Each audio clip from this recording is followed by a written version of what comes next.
Alright guys, I got a bag of locks from Jason Winger, and inside of there's a couple interesting locks, and this one in particular. There's two of them that have the same keyway. My first thought when I looked at this is that it's one of the old Eagle locks, until you kind of look at that keyway. And then there's also another one. This is definitely a Corbin, and it has the identical keyway. So, Corbin? All you keyway experts, you want to chime in on this? Anyway, it does have a PE2, which does match up with some of the markings that you see on the Eagle locks, but no logo, kind of weird. No keys either. So we do have to pick this. Quite a challenging keyway, to say the least. When you take a look, let me grab a pic here to show you what I'm talking about. You got a huge piece of warding hanging out there, completely blocking, so you're not going to be able to access anything from the bottom of the keyway.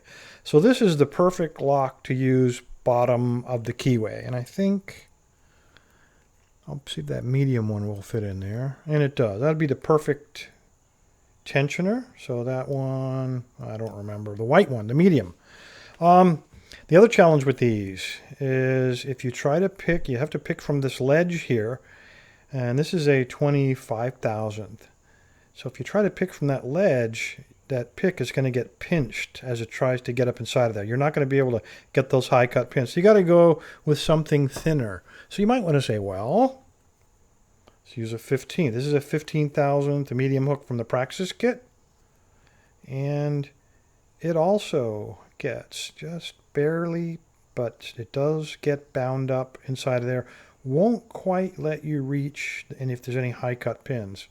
Well, and I don't sell these guys, so you those of you who keep emailing me to buy them, please go to Rare Element. I don't get a kickback. I don't own any part of the company. I get nothing, but these are the 13,000ths that Rare Element made for me.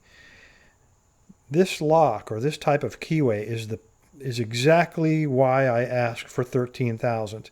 It doesn't get pinched, and it reaches all the way to the top. So these are absolutely perfect for this very paracentric keyway with a lot of warding in there. Okay, let me go ahead and clamp this up, and let's see if my theory holds. All right, I have not done anything to this lock. I haven't even squirted any of Sky's Houdini in there to lube it up. So we're just going to try it dry right out of the box. I believe my first guess on the medium tensioner was right. So it is not binding up, so that ought to work. All right, I have a couple of picks I'd like to try. These are both from Rare Element.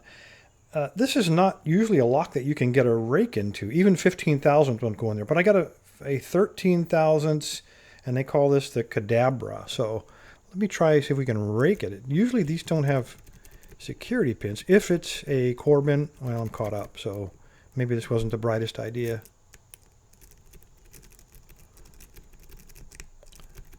All right, that's not going to work. All right, so let's try it the hard way. Again, 13,000. This is the extended gem, I believe. And I tell you, I can feel each of those pins. There's no dragging whatsoever with this pick. Okay, that was 3. Okay, that was 1, and I felt a good click on that. And I felt a little turn on the core. Yeah, there we go. How easy is that? When you can feel the pins, that makes all of the difference. In the past, when I've picked these, I've always gone with the 15,000s, which you can get it in there. You can force it to snake its way around that curve, but it does drag, which really robs a lot of the feedback. But I am really having a good time with these 13,000s, opening locks that I usually have a little bit of trouble with. Like this, what I believe is maybe a Corbin or an Eagle. I really don't know. Anyway, fellas, there you go. Thanks for your time. Stay safe. Stay legal. By the way, that is not shimmable because if you look at the edge here, I've tried these before. When you slide your shim in from the side, that gets blocked right there. Same on the other side.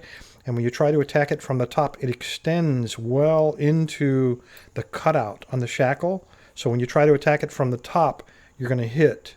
If you look closely, there's a flat edge right there. So there's no way to lever that out of your way. Even if you could, and I'm really going to screw the video up if this doesn't hold true. Usually the springs in these are just, yeah, really horribly strong. So not a shimmable lock. All right, fellas, thanks. Appreciate your time.